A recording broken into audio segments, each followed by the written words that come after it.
Hi Nada, Hello, how are you? I'm good. How are you? Very good, thank you. So, guys, today I'm gonna introduce you to the person that literally changed Mila and my life with the sleep. Nada, she's a holistic sleep consultant. And I decided to get here because I got a lot of questions from you guys, and honestly, I wanted to try to help as much as I can. And I wanted to introduce you to Nada and for her to explain what she actually does, because she really helped me a lot, mentally and physically. So, Nada, if you want to introduce yourself a bit before we get into the questions. Thank you, Lara. I love everything that you just said, and I'm so happy that I got to support you on this journey with Mila.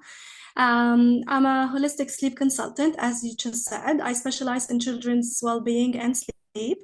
And I help moms who don't want to sleep train or don't want to resort to any separation-based methods to find the root causes behind their children's sleep challenges so they can get them to sleep better because everybody will sleep better once all their needs are met. True. So, Nada, I gathered a lot of questions that I received by direct messages from my followers and from people around me and from my experience.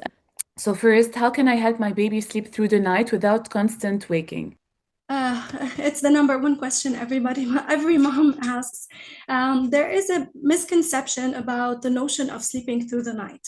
The thing is, nobody sleeps through the night. Even Thank us as you. adults, Thank you for we that. have Thank you. yes, we have sleep cycles. We just connect them automatically. We know how to do that. Children, they often need our support to connect their sleep cycles, and they tend to have shorter sleep cycles than us as adults. Now, I'm pretty sure you've heard of a mom whose child has slept through the night since they were one Every month night. old. They do exist, but please never compare your baby to anyone else's because it's only going to make you feel like you're failing or that there's True. something wrong with your baby. That's what I But if always your say. child, yeah, exactly. If your child is not sleeping through the night, it doesn't necessarily mean that you're doing anything wrong or that you're failing. Children can still wake up once or twice during the night up until age 4 or 5, even for highly sensitive kids. And that could be totally normal if, as long as they are settled back to sleep easily.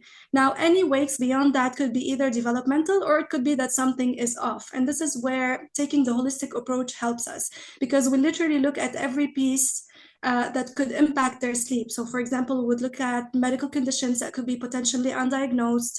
We would look at their nutrition, their environment, how they're spending their day, their sensitivities, their preferences, the sensory input that they need, the well-being at home, the well-being of the mom. We as mothers, we do impact our children's sleep. So it's about literally ticking all the boxes to get those kids to sleep longer stretches all while being realistic that sleeping through the night might not happen for our kids until they are developmentally ready for it. Okay, so perfect. I just needed everyone to hear that because I struggled with that. Every time I used to go out and talk about Mila not sleeping, they're like, "Oh, Yeah. my kid sleeps the whole night. It's super easy," and like that. And I used to Mhm. blame myself, and I used to think I was doing something wrong with Mila, and she wasn't Yeah. sleeping, or my baby had a problem. So thank you for that.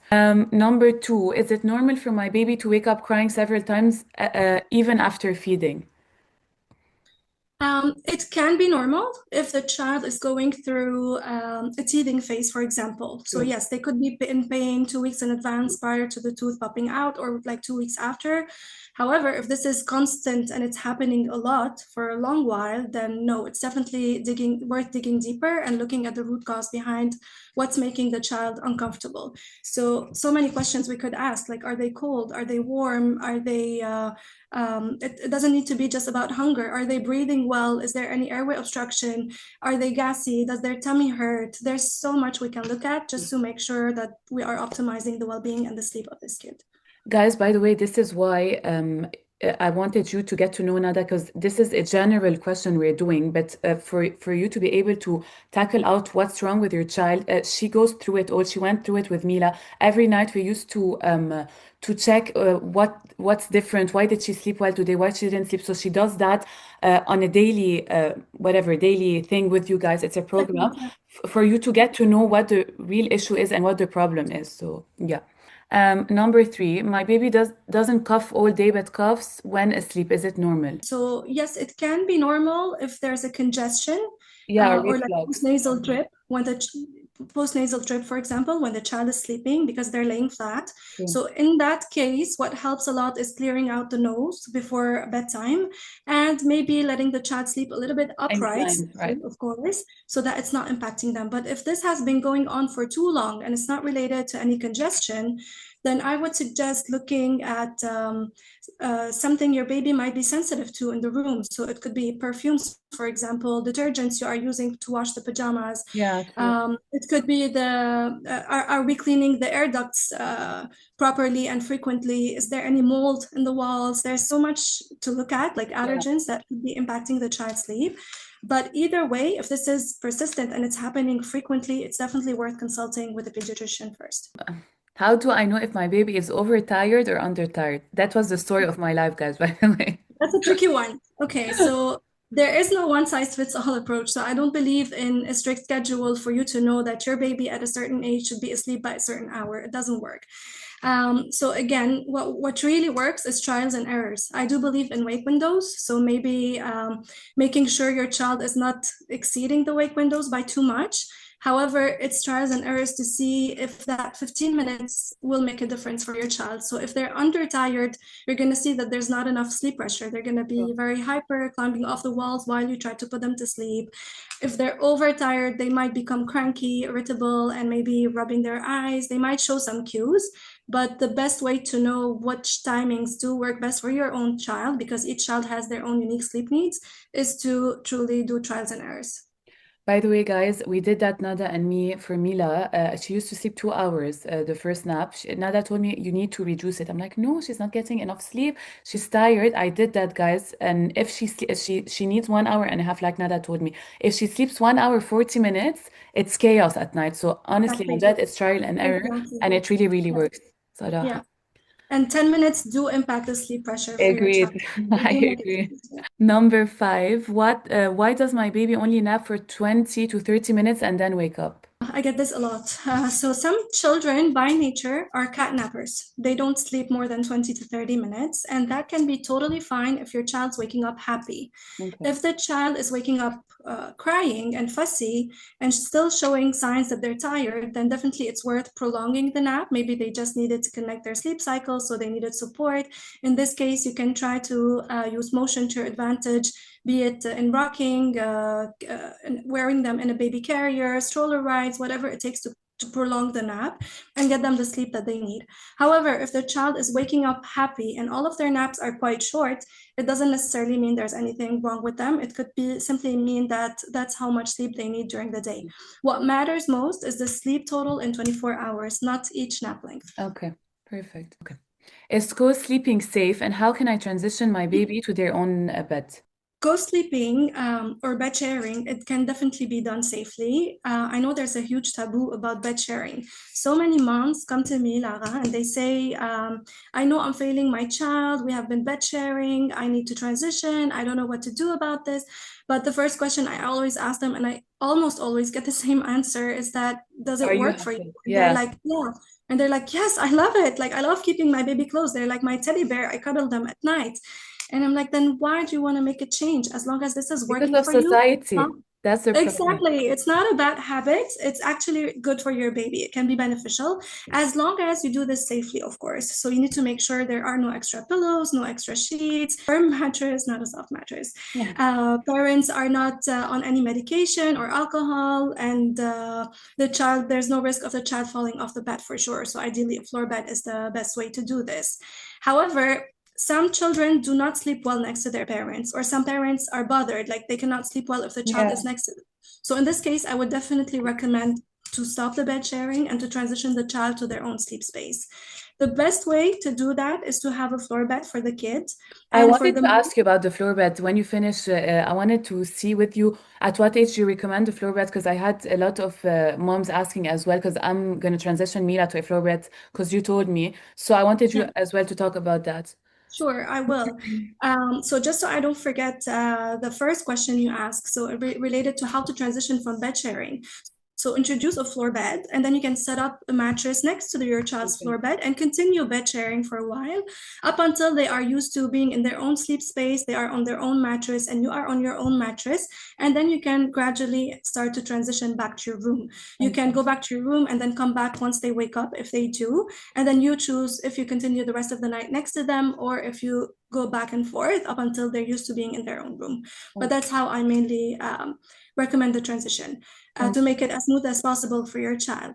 Now, to answer your second question, which is what age do I recommend introducing the floor bed? Honestly, I recommend it from the start. I mean, if you do want a bed share, you can be on a floor bed from the start. Okay. Um, Definitely after 1 year of age, it is recommended to be in a floor bed. Of course, you need to make sure you are baby proofing the room your Yeah. child has access to, or any room in the house they have access to. If you have stairs, you need to make sure that's covered so they don't go down the stairs at night. But it's definitely better than a crib. I Okay. don't love cribs, honestly.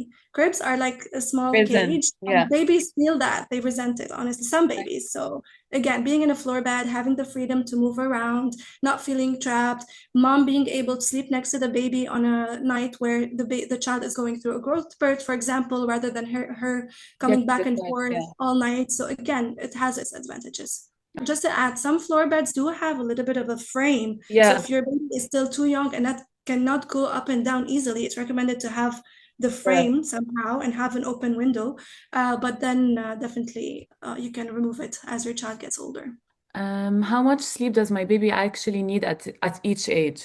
So I guess you just said that it depends on each child, right? Yes, yeah, exactly. Each child has their own unique sleep needs. So I could tell you that I'm gonna say something random, but a 4-month-old might need 15 hours, but another 4-month-old might need 12 hours. Yeah. So again, I can give you like the accurate numbers if you'd like.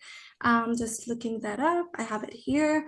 Um, so I love this question, honestly, Lara, because a lot of moms tend to obsess over naps I length. used to obsess I over know. that. I know, and literally about every single minute, like even if the child's waking up 5 minutes earlier from their usual nap, we would freak out as Yeah. mothers.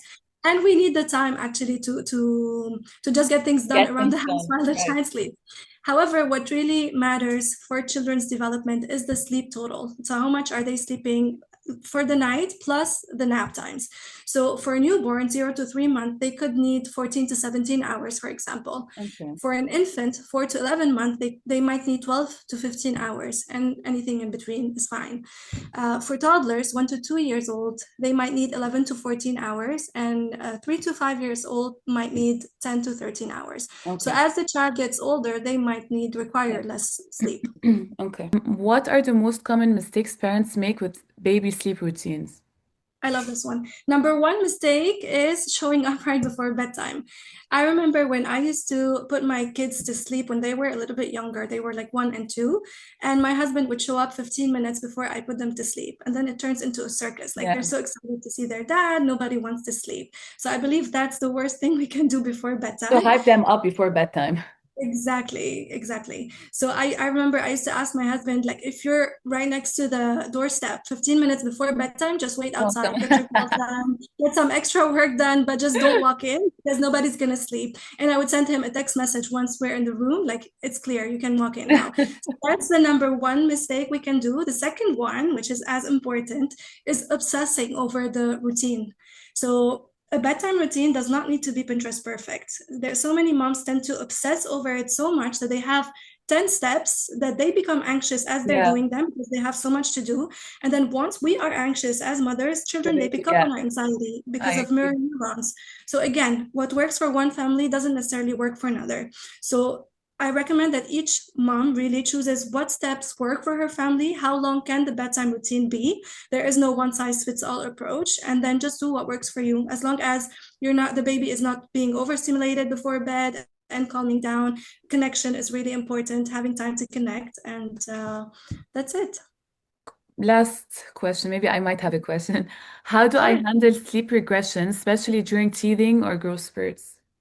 I know these are the toughest sleep regressions. My first recommendation. So why do regressions happen? They are a sign that your baby is evolving and they're learning so much very rapidly. What happens is that when the child goes to sleep, the brain doesn't shut down. It's still learning and processing and Yeah, what they evolving. did the whole day and the new things. Exactly. So during sleep regression, some children might wake up in the middle of the night wanting to practice the new skills that they're learning. They would want to start babbling, showing you that they can walk or talk or whatever they're learning. So the best thing you can do is to give them plenty of floor time during the day to practice the new skills that they're learning, Yeah. and to avoid having them trapped in high chairs, bouncers, strollers as much as you can during these phases, and to look at things positively. These are regressions. Yes, sleep is regressing, but your child is progressing a lot. So True. just keep reminding yourself that this is a phase. Everybody goes through it. There is no way we can force a child out of something that is developmental, and it will pass. And definitely lean in on your help as much as you can if you do have a help, because it does truly take a village to raise a child. True. So don't feel bad or guilty if you are delegating. You cannot do it all on your own. I love that. Perfect. Last questions coming from me. Question coming from me. Why don't you advise sleep training a child, and what are the benefits of not sleep training a child? Okay, so sleep training is a it's a big topic. So I know I remember when I first became a mom, I thought I had to teach my child how to sleep Same. because that's what the industry makes us believe as new mothers. And I remember that I did contact a sleep trainer. She recommended the chair method, which now I know it's like something she literally copy pasted off of Google. She didn't ask anything about my child. She didn't know what are his preferences. She didn't know if he was breathing well through his nose. She didn't know if he had any intolerances. And when I communicated to her what my problem was, is that he was a breastfed baby waking up every 2 hours to nurse, which now I know is totally normal. Normal, So yeah. I remember that I tried to sleep train. It took us literally less than 1 minute for me and my husband to decide that this is not No, for us. And this is when I went digging into the whole sleep science world just to understand, is something wrong with my child or am I failing him in any way? And I learned that I wasn't. In fact, being responsive to a child's need is what actually it's the best makes thing you them can do. independent. Yeah. Exactly. It makes them independent down the line because they will learn that they will have always have their needs met, which is great thing for them to learn. Then they will become confident to sleep longer stretches on their own. Yeah. Whereas the more we try to push independence early on, the more it will backfire and children will become extra clingy either to us or to their peers as they grow older if we weren't available to be responsive. So I could talk about this for an hour, Lara, you know me. Just to sum it up, yes, we are all told to sleep train as first time moms. If you have sleep trained and you are listening to me, no, this doesn't mean you failed your baby. Exactly. True. It's never too late to just continue and be responsive to their needs because their brain is literally getting wired throughout the first years of life, and their nervous system is learning how they respond to stress in life. And this is something they keep with them as they get older. So it's really important to always be responsive to your child. There is no such thing as a child crying out of habit or crying just because they are being spoiled. True. They all trying to communicate a need, and once all their needs are met, they will They're sleep fine. through. Nada, thank you so much for your time. And guys, honestly, if you're struggling, if you're feeling lonely, if you feel your child has a problem or whatever, if this is what you think, because I thought that, please reach out to Nada. You're not alone. Every mom is going through this, but we live in a society where people don't talk enough about it and they just make it seem as it's super easy and their life is super easy and their child sleeps the whole night. And it's really, really not true. We're all struggling with the same problem. So I just wanted to get you guys to know Nada because she really, really helped me. And yeah, I hope you really enjoyed this. Nada, thank you so much. Thank you, Nada. I'm so happy I could help you again. It makes me really happy to be able to support another mom who's going exactly through what I went through with my children, Same. because I knew separation-based methods were not for me, but also it doesn't mean you have to be sleep deprived until your child Of turns course. 18 years. True. There's always something you can do to get them to sleep those longer stretches and for you to be getting the rest that you need. True. So guys, I hope we helped you and see you.